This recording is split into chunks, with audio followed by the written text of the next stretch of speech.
Hello, everyone. Thank you for joining us. Today's presentation is about accessibility. It's with Georges Xantopoulos, an engineer at the head of the Accessibility and Rehabilitation Program of Arc-en-Ciel. Georges? Oui, bonjour. Permettez-moi de poser la question. Vous préférez que je fasse la présentation en anglais ou en français? D'habitude, les présentations sont en anglais, mais si vous êtes plus confortable en français, aucun problème. Ok, merci. Est-ce que la présentation est visible pour tout le monde? Oui, merci beaucoup. Le contenu de la présentation sera en anglais, donc les gens qui ont un problème en français peuvent poser les questions en anglais, mais en tout cas, le contenu est en anglais. Dans le domaine de l'accessibilité, principalement des endroits publics, beaucoup de références ont été publiées et aussi localement au Liban, beaucoup d'instances ont mis beaucoup d'efforts pour éditer des normes, des standards et surtout de la sensibilisation sur le sujet. Nous avons en tant qu'organisation travaillé sur quelque chose qui simplifie l'action que nous avons appelé checklist, où nous passons en revue les différentes barrières auxquelles fait face la personne et à partir de cette barrière, quelles solutions nous pouvons trouver.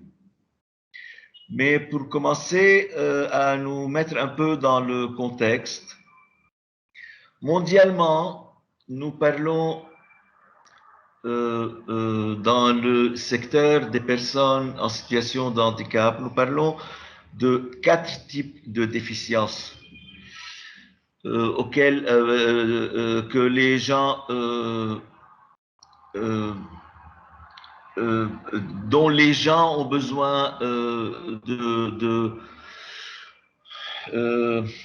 de supports supplémentaires pour pouvoir utiliser principalement les endroits publics. Les 4 types de déficiences sont les déficiences visuelles, auditives, intellectuelles et motrices. Et donc, dans le type de barrière et le type de solution que nous devons proposer, nous devons continuellement penser à ces 4 types de déficiences et donc trouver des solutions qui répondent à chaque situation.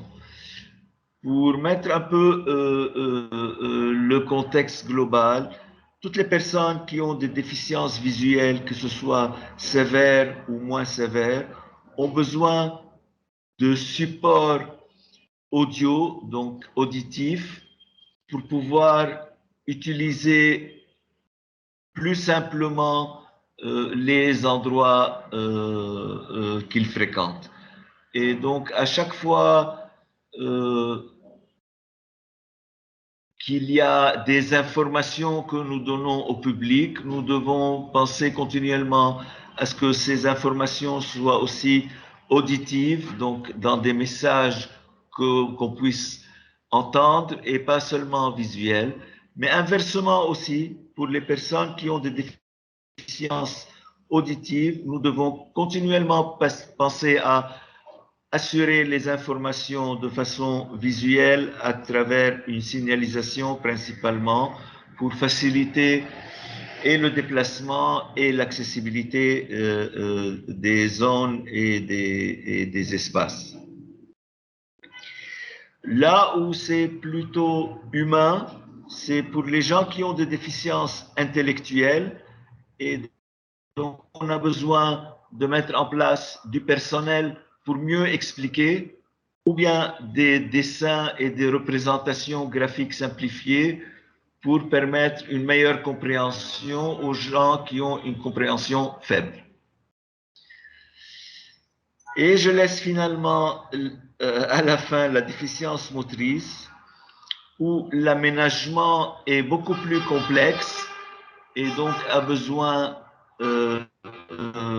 d'équipements et d'aménagements spéciaux parce que les gens à déficience motrice peuvent être à mobilité réduite utilisant une simple canne ou bien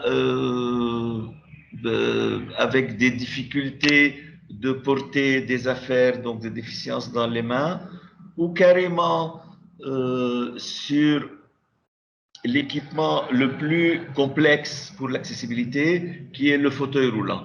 Je dis le plus complexe parce que la chaise roulante, le fauteuil roulant, c'est un équipement encombrant de par ses dimensions et qui impose certaines dispositions aussi bien dans la circulation horizontale que dans la situation verticale. Pour vous donner une idée, avant d'aller dans le checklist qui va parler de chaque situation dans le détail, la chaise roulante ou le fauteuil roulant standard le plus commun fait 1,25 m de long et 70 cm de large. Et donc a besoin d'espace de 1,25 par 70 pur, mais pour faciliter son déplacement, a besoin d'un peu plus en longueur, d'un peu plus à largeur. C'est pour ça que nous parlons de largeur de porte de plus de 80 ou de surface d'ascenseur de plus de 1,30 m ou d'espace de salle de bain de quelques 4 mètres carrés. C'est parce que cet équipement a des dimensions contraignantes qui nous imposent certaines dispositions dans les espaces publics. Mais aussi, il faut savoir que cet équipement est sur des roues, donc circule sur des roues. Standardement, mondialement, ou bien la majorité des fauteuils roulants comprennent de grandes roues de 24 inches à l'arrière et de petites roues de 8 inches à l'avant. Ce qui fait que le centre de gravité de la personne et la stabilisation du fauteuil roulant n'est plus assurée à partir de certaines élévations vers l'arrière ou vers l'avant. Et donc, c'est ça ce qui impose des rampes d'un certain pourcentage ou d'un certain degré d'inclinaison. C'est parce que la stabilité du fauteuil roulant risque de ne plus tenir et donc la personne de basculer quand on élève beaucoup dans une montée ou quand on fait pencher beaucoup en descendant. Donc, c'est un équipement encombrant. C'est pour ça que la majorité des normes d'accessibilité se basent sur les dimensions du fauteuil roulant et très peu sur les béquilles et autres équipements qui profitent en tout cas des dispositions prises pour la chaise roulante. Sachant que, pour résumer un peu ce avec quoi j'ai commencé, les informations auditives pour les gens à déficience visuelle et visuelles pour les gens à déficience auditive sont à installer partout où nous avons des informations à communiquer, comme par exemple les aéroports, les gares de train ou même dans de grands bureaux où il faut signaliser les salles de bain ou la sortie ou bien le balcon ou bien l'état de fonction que nous avons dans certains bâtiments. Voilà. Donc pour commencer ma présentation, bon, je suis sur le slide 3. Donc j'avais raconté que nous nous sommes basés sur une checklist où la personne qui a besoin d'étudier l'accessibilité d'un endroit a besoin de voir différents aspects qui vont du parking jusqu'à la salle de bain ou le balcon, et donc d'étudier certains aspects de chaque situation pour pouvoir trouver des solutions. Slide 3 parle du symbole international qu'on utilise pour tout endroit qu'on a rendu accessible. Ce symbole international représente un fauteuil roulant, oui, mais il est reconnu internationalement que même si on ne met que le fauteuil roulant, ça veut dire que l'endroit est accessible à toutes les déficiences. Maintenant, certaines organisations internationales commencent à inventer de nouveaux symboles aussi qui s'ajoutent à celui du fauteuil roulant, comme une oreille, un œil ou autre chose, pour dire que c'est principalement aussi pour des malvoyants, malentendants, etc. Il y a bien sûr des normes pour ce symbole. Il doit être mis sur une hauteur bien délimitée, avec un caractère et des dimensions bien délimitées.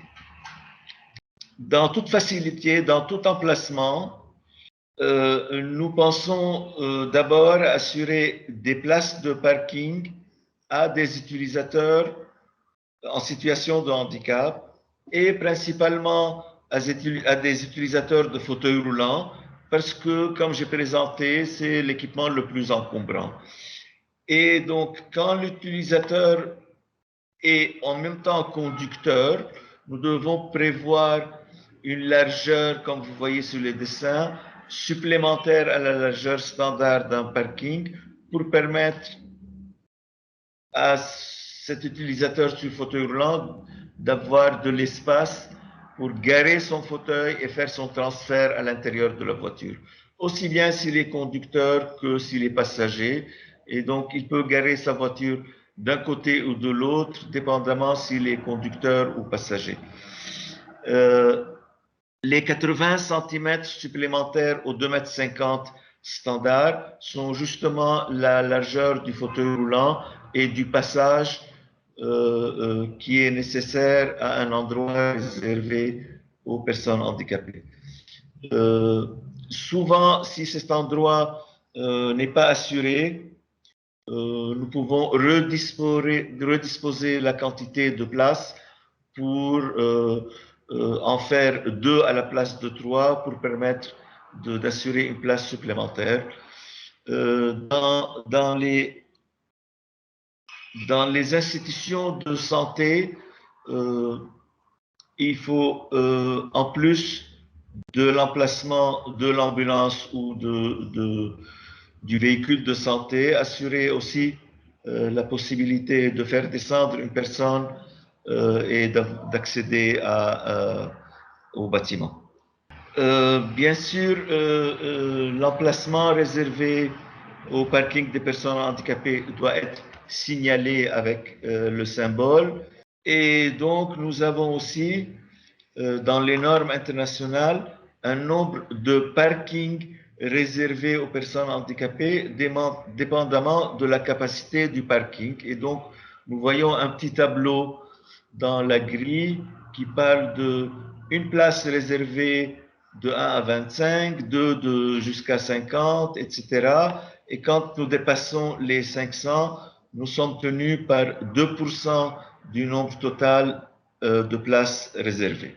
Donc, voilà. Dans le slide 4, j'ai parlé des dimensions du parking réservé et dans les structures de santé, prévoir aussi, en plus de l'emplacement de l'ambulance, un emplacement pour les utilisateurs de fauteuils roulants. Dans le slide 5, j'ai parlé du symbole qu'il faut mettre aux emplacements réservés et des pourcentages dans les capacités de parking, donc 1 pour 1 à 25, 2 jusqu'à 50, etc. Quand nous dépassons 500 places, nous sommes tenus par 2%. À la sortie du parking, nous sommes déjà au slide 6. nous sommes tenus à faire attention à tous les passages qui mènent du parking à l'emplacement où nous allons, au cas échéant le bâtiment ou la structure que nous devons fréquenter.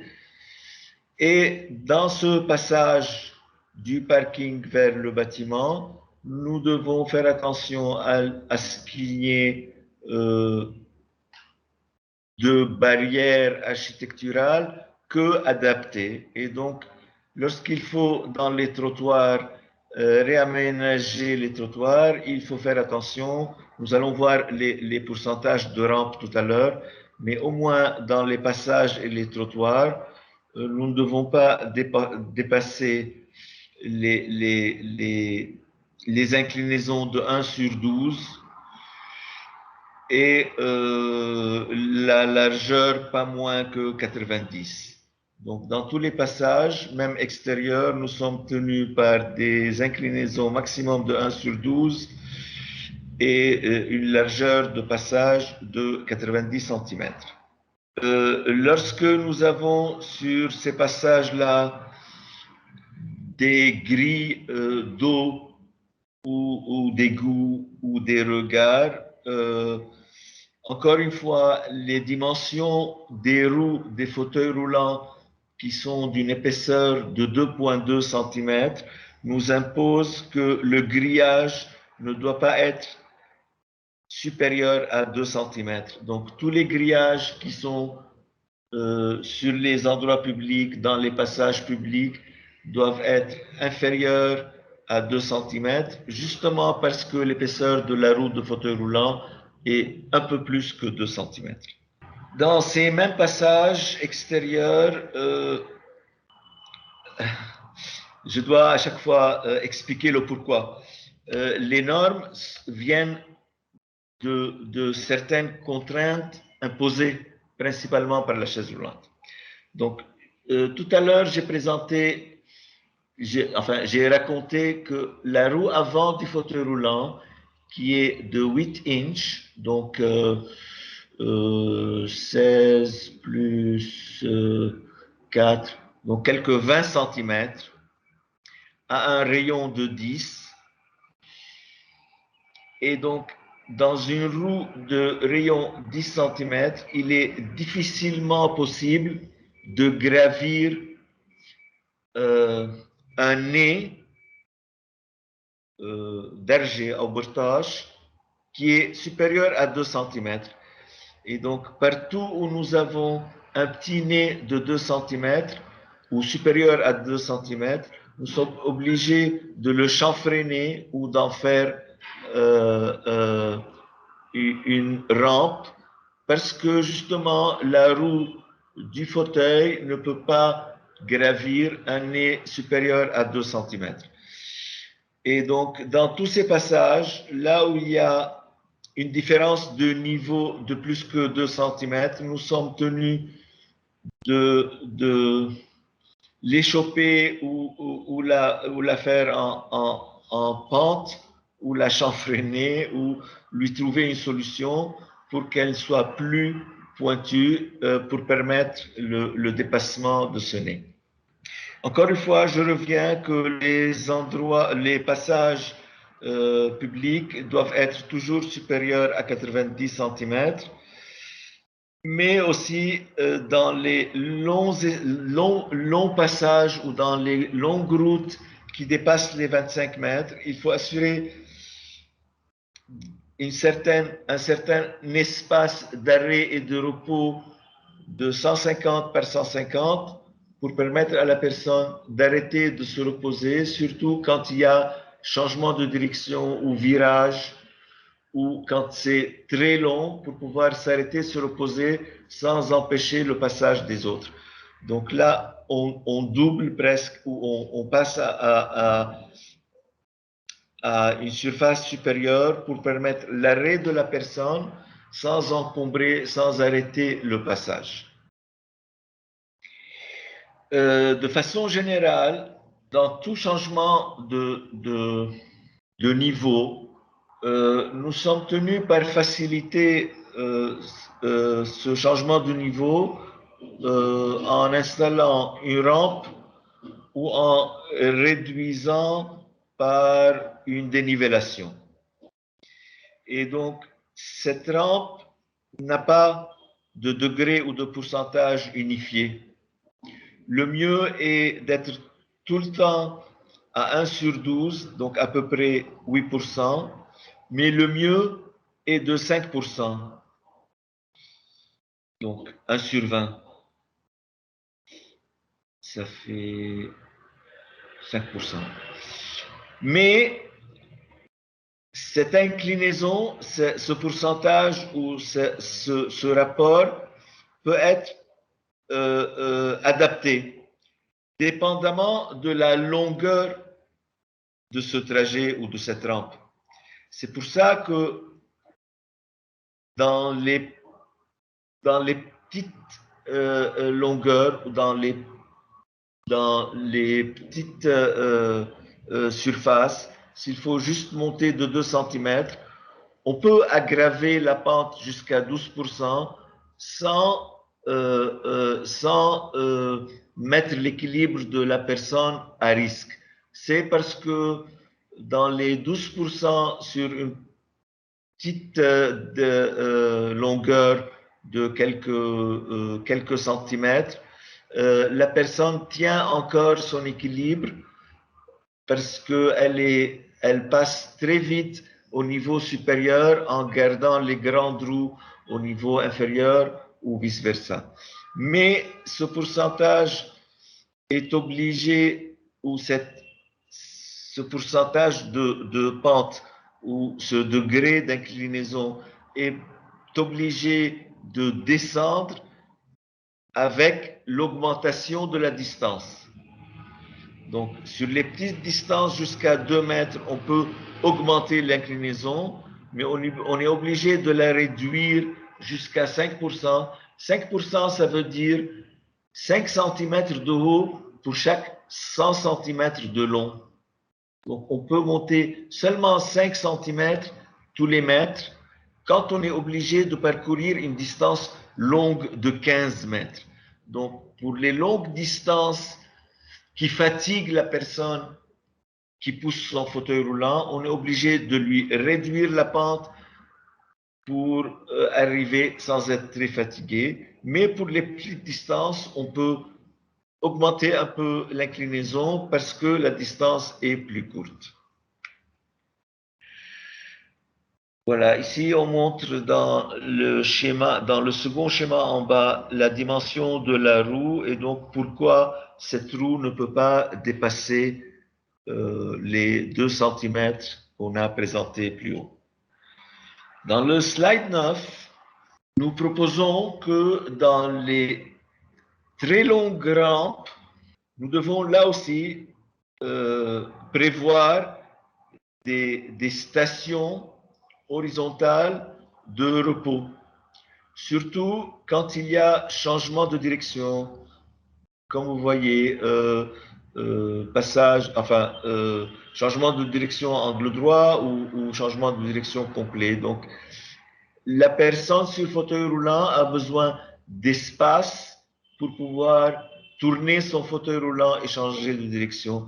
Mais même quand il n'y a pas changement de direction, quand les rampes sont très longues, nous devons prévoir des stations d'arrêt et de repos qui sont prévues, on l'a vu peut-être dans un slide avant, tous les 15 mètres. Donc au moins tous les 15 mètres quand c'est en ligne droite, une station de repos. Mais à chaque fois qu'il y a changement de direction, il faut une station de repos de 140 par 140. Mais aussi, dans toutes les rampes à longue distance, il est impératif d'installer des balustrades, des barres d'appui sur les deux côtés, parce que souvent la personne peut pousser ou freiner, pousser en montée et freiner en descente son fauteuil roulant plus facilement avec les rails de la balustrade que en poussant les roues de son fauteuil. Donc les personnes utilisent plus facilement les rails que les roues. C'est pour ça que il est plus facile à la personne d'utiliser une rampe avec une balustrade sur les deux côtés qu'une rampe sans balustrade. Maintenant, le handrail, la balustrade est impérative pour les rampes qui dépassent 4 mètres, pas impérative pour les petites rampes de 2 à 3 jusqu'à 4 mètres. Dans le slide 10, nous voyons que ce handrail, cette balustrade, doit être disposée entre 80 cm et 100 du sol, à une hauteur moyenne de 80. La poignée doit être d'un maximum de 5 cm, idéalement de 5 cm, pour permettre à la main de bien tenir. Donc, ni trop fine, ni trop épaisse. Éloigné du mur aussi de 5 cm pour permettre à la main de ne pas frotter au mur. Et donc, espacé en largeur de 90 cm. Si on espace les deux côtés de la balustrade de plus, quand nous faisons une rampe très large et qu'on met les balustrades aux deux extrêmes, la personne ne peut plus tenir les deux côtés. C'est pour ça que si notre rampe est très large, il vaut mieux mettre une balustrade à 90 cm de largeur pour que la personne puisse utiliser les deux côtés. Bon, nous arrivons aux entrées des bâtiments et les corridors et les escaliers. Pour dire que, encore une fois, à chaque région accessible, nous devons mettre le symbole, ou au moins, si toutes les entrées ou tous les parcours ne sont pas accessibles, indiquer quelle entrée est accessible et par quel parcours nous pouvons avoir accès quand nous avons un besoin spécial. Donc, c'est essentiel d'indiquer par où aller si on a besoin d'accessibilité spéciale. Arrivant aux portes, nous sommes tenus pour les portes principalement extérieures, d'une ouverture de 90 cm. Tout à l'heure, nous allons voir dans les portes intérieures d'une ouverture un peu inférieure qui peut arriver à 80, mais dans les portes extérieures d'une ouverture de 90, mais surtout d'un espace devant les portes extérieures, encore une fois de 140 pour permettre à la personne d'attendre s'il le faut ou de faire demi-tour ou de tourner pour pouvoir prendre la porte. Donc, l'espace devant les portes extérieures est aussi important que la largeur de la porte. Mais aussi, une chose importante, c'est la force d'ouverture ou de fermeture de la porte. Mais aussi, tout à l'heure, nous allons voir les poignées. La porte ne doit pas avoir besoin d'une force de poussée de plus de 50 newtons ou de 5 kg de force. Donc, surtout les portes qui ont un système de fermeture automatique qu'on appelle defesh en arabe. Il doit être réglé à maximum 5 kg de force parce que la personne assise ne peut pas, comme la personne debout, mettre un effort pour pousser ou pour tirer. Pareil. Dans le slide 12, nous voyons aussi que les accessoires, donc les poignées et les barres de poussée, doivent être installés à une hauteur permettant à une personne assise d'utiliser facilement, donc à un maximum de 1 mètre, mais aussi d'utilisation facile. Donc, nous allons voir aussi tout à l'heure, les poignées à force de rotation ne sont pas conseillées. Donc, il vaut mieux les poignées simples qu'on manipule vers le bas, qui sont plus faciles pour les gens qui ont aussi des difficultés d'utilisation des mains. Quand nous avons plusieurs portes qui viennent en série, il faut se rappeler de cette fameuse dimension de 140 qu'on retrouve un peu partout. Il faut laisser un espace de 140 d'une porte à une autre pour permettre à la chaise roulante d'avoir passé la première porte, la laisser refermer pour pouvoir ouvrir la deuxième. Donc cet espace nécessaire qui vient de la longueur du fauteuil roulant qui est de 125 à 130 cm est impérative d'une porte à une autre, comme elle est impérative dans les espaces d'attente devant les portes ou devant les ascenseurs. Pour arriver aux escaliers, au slide 13, certaines personnes ne peuvent pas utiliser les escaliers, mais certaines autres peuvent. Donc les gens qui utilisent des béquilles ou qui ont des difficultés un peu de marche, mais qui peuvent encore utiliser les escaliers ou malvoyants ou malentendants, ont quand même besoin aussi de barres d'appui, donc de balustrade. Dans ce cas-là, un côté est suffisant. Sur les escaliers normaux, standards dans les immeubles, une barre d'appui à un seul côté est suffisante, mais pas dans les rampes. Dans les rampes qu'on a vues tout à l'heure, il est impératif d'installer des barres d'appui sur les deux côtés, alors que sur les escaliers, un seul côté est suffisant. Donc, encore une fois, la barre d'appui a une hauteur moyenne de 80 cm de haut. Il faut faire attention, mais c'est aussi un peu dans les standards des bâtiments et de la sécurité de construction, de ne pas avoir des marches d'escalier plus hautes que 15 cm et pas moins que 30 cm d'appui sur la marche. Encore une fois, à chaque volet d'escalier, il faut avant et après une surface de repos de 140 cm, même si l'utilisateur n'est pas sur fauteuil roulant, mais c'est un espace utile à tout le monde. Après les escaliers, nous passons aux portes intérieures et aux installations des accessoires. Donc, tous les accessoires utilisés à l'intérieur des bâtiments ne peuvent être placés qu'à un maximum de 1,20 m de hauteur, justement parce que la personne utilisant une chaise roulante ne peut pas hausser la main à plus que 1,20 m. Et donc, les boutons poussoirs des sonneries ou des alarmes ou des prises électriques ou n'importe quelle installation à l'intérieur d'un bâtiment doivent être installés entre 40 cm du sol et 1,20 m au maximum. C'est la hauteur qu'un utilisateur de fauteuil roulant peut atteindre plus facilement. Nous passons au slide 15, aux salles de bain, pour montrer encore une fois cet espace d'utilisation d'un fauteuil roulant qui a un diamètre de 1,50 m ou 1,40 m parfois. Au mieux 1,50 m, mais 1,40 m c'est parfois suffisant.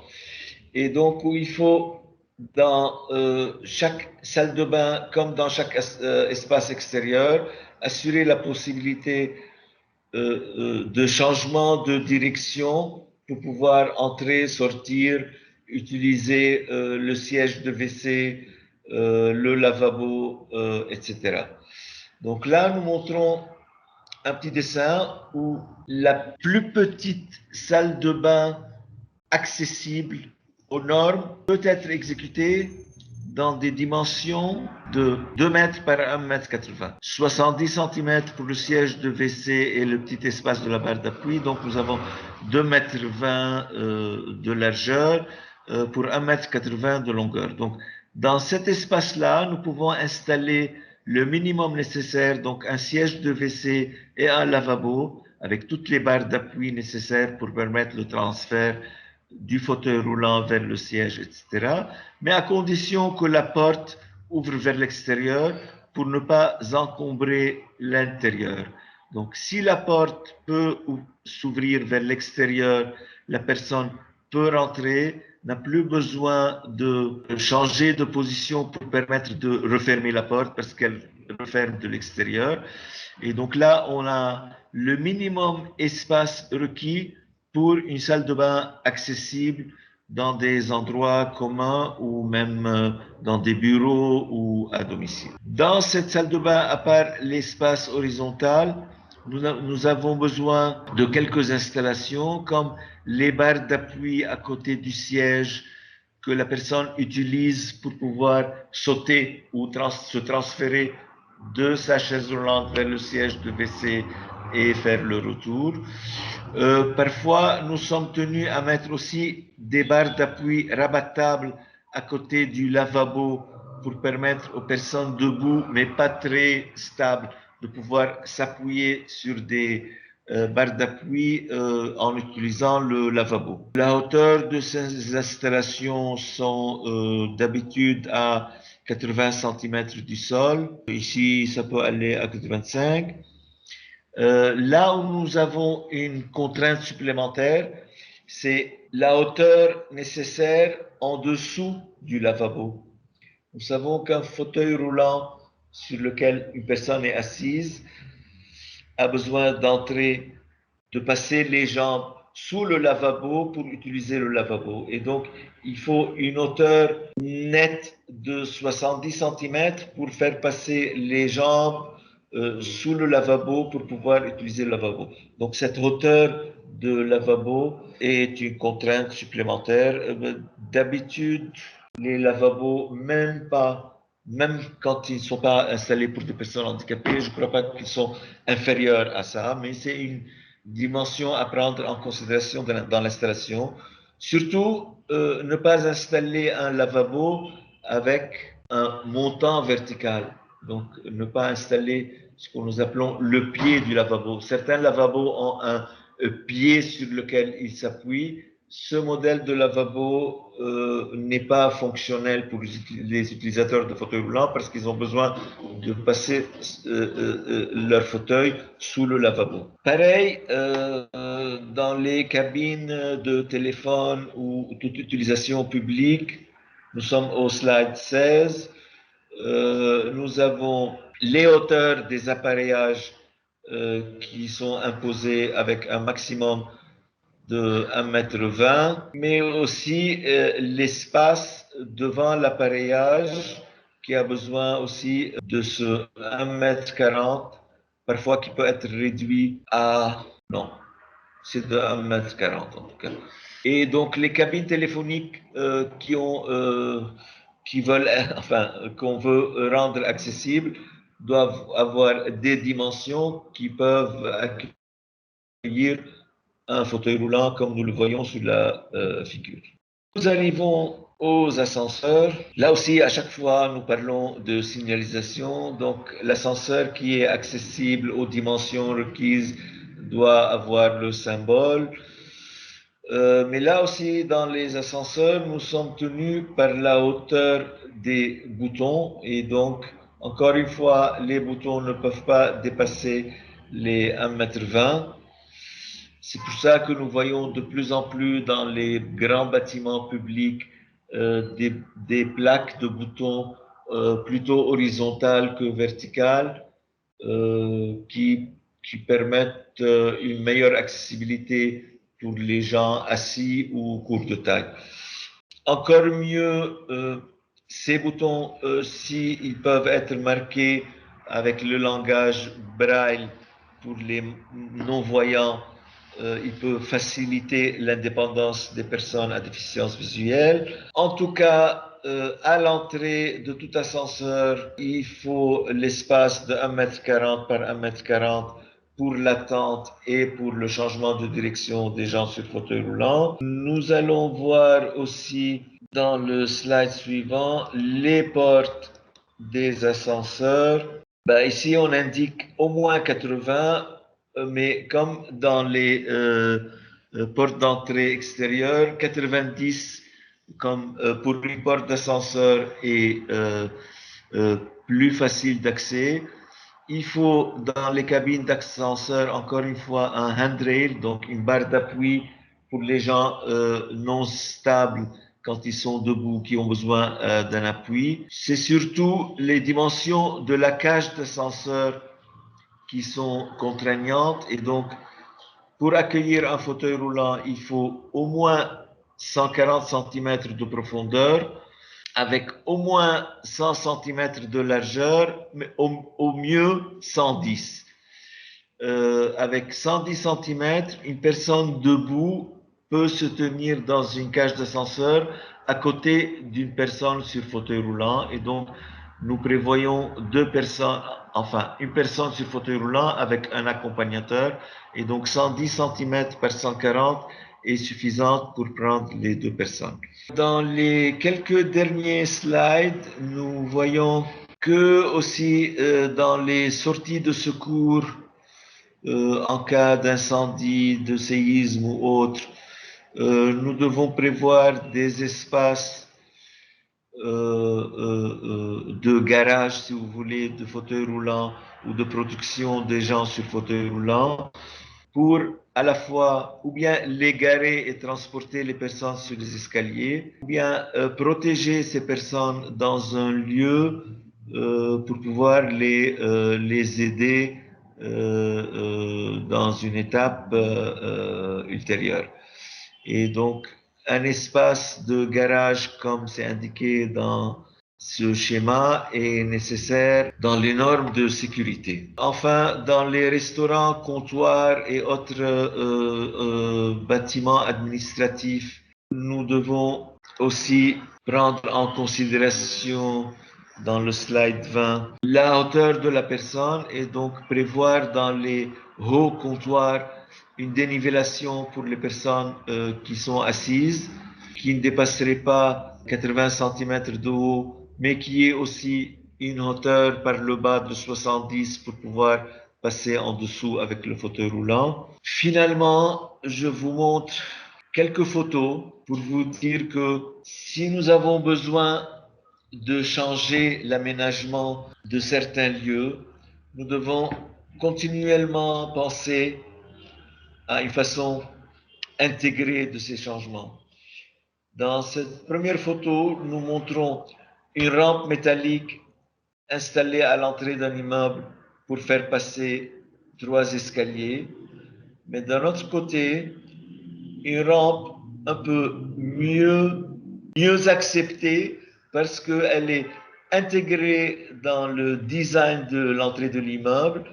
Elle facilite l'accès par le côté, elle réduit la dénivellation et donc elle est construite avec le même matériau que l'entrée et donc aussi bien dans la forme que dans le fond, un aménagement intégré est beaucoup plus accepté, pratiqué et entretenu aussi par les utilisateurs. Dans la photo d'après, vous voyez un changement de niveau vraiment énorme où il y a quelques 40 marches d'escalier, donc quelques 5 mètres de haut, où vraiment la dénivellation et la facilité d'utilisation pour une personne âgée ou pour un utilisateur de fauteuil roulant. Donc cet aménagement est intégré dans l'escalier et dans le changement de niveau. Et donc cette réflexion d'avoir un aménagement qu'on appelle en anglais inclusive, donc qui rend l'installation plus acceptée, mieux utilisée, et ce qui est le mieux. Mais parfois aussi, nous sommes obligés, ça c'est le bâtiment, ça c'est le sérail du Matan, à Jdeïde, où le Qaim Makam a voulu rendre accessible, et donc nous avons été obligés d'installer un système électrique qui puisse faire monter sur le côté au niveau supérieur pour pouvoir accéder à l'immeuble.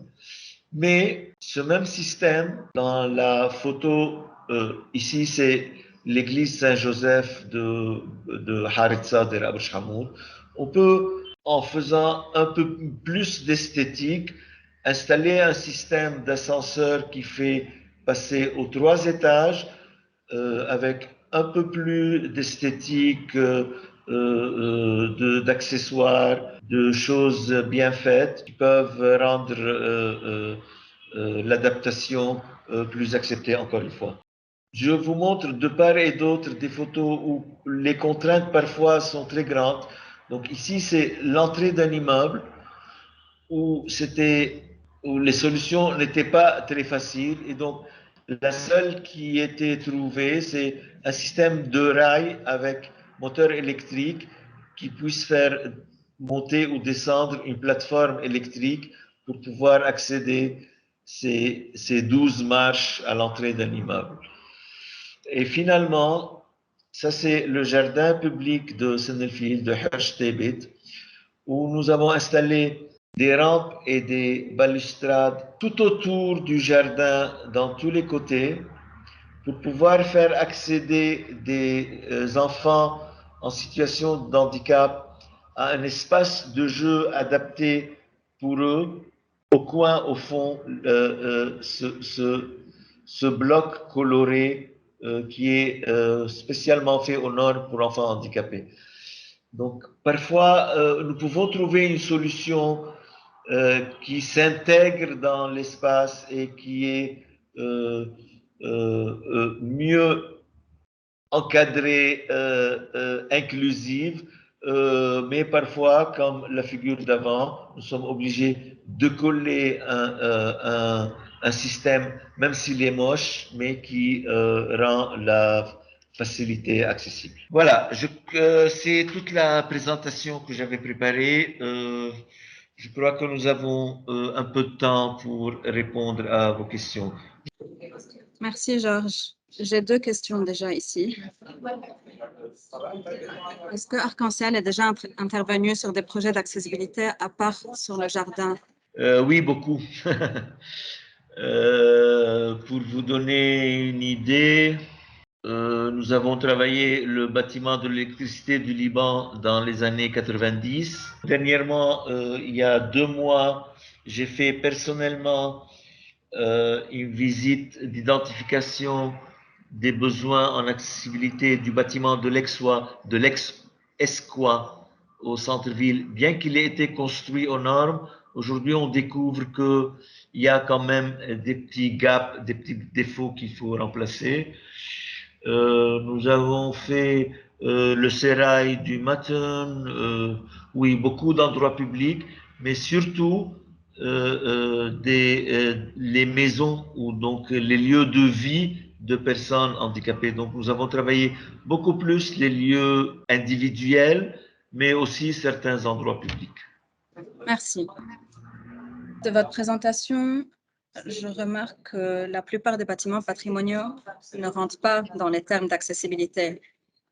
Est-ce que c'est difficile de les rendre accessibles?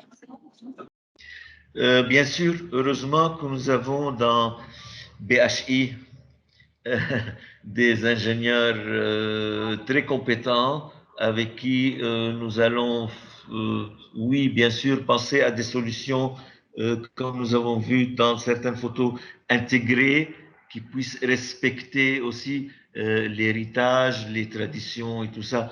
Nous sommes tenus, maintenant, nous sommes tenus par rendre accessible surtout les endroits d'utilisation publique, mais parfois dans les logements individuels, nous faisons à la demande de l'utilisateur ou du propriétaire. Quand le propriétaire a besoin de certains aménagements, certaines adaptations, oui, nous ferons avec l'équipe d'architectes qui sont impliqués aussi ce qu'il faut, bien sûr. Rien n'empêche une salle de bain dans une maison traditionnelle d'être adaptée, accessible dans la même qualité traditionnelle. Merci. Une dernière question. Quand est-ce que cette notion d'accessibilité est apparue? Franchement, depuis très longtemps. Très longtemps dans le monde. Mais au Liban, on a commencé à en parler en 1994 quand Solidaire a voulu reconstruire aux normes.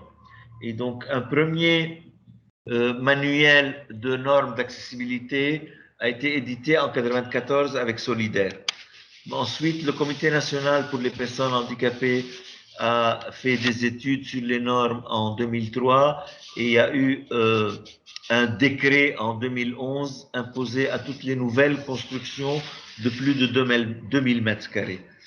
Mais aussi, il y a eu des initiatives de plusieurs instituts privés comme Majal à l'Alba avec Serge ou comme l'Ordre des ingénieurs et des architectes qui, dernièrement, l'année passée, a édité aussi un manuel de normes en français et en arabe. Donc, au Liban, principalement après la guerre, à partir des années 94, mais mondialement depuis très longtemps. Donc, même le patrimoine moderne n'est pas adapté aux accessibilités. Les bâtiments existants ne sont pas encore obligés d'appliquer les normes d'accessibilité. La loi libanaise et le décret paru en 2011 imposent seulement sur les nouvelles constructions de plus de 2000 mètres carrés. Nous travaillons pour sortir un décret, malheureusement, en l'absence d'un gouvernement depuis 2 ans, nous ne pouvons rien faire. Mais nous travaillons dur pour aussi essayer d'appliquer des normes sur les bâtiments existants, surtout sur les bâtiments à utilisation publique. Donc, les écoles, les hôpitaux, bien sûr, les administrations publiques. Si bientôt nous avons les stations de bus, les stations de train, Inch'Allah, etc. Merci beaucoup, Georges. C'était une présentation très intéressante et très importante. Merci. Merci à tous ceux qui ont participé. Je suis à disposition à n'importe quel moment où quelqu'un a besoin de conseils ou autre. Nous sommes là pour ça.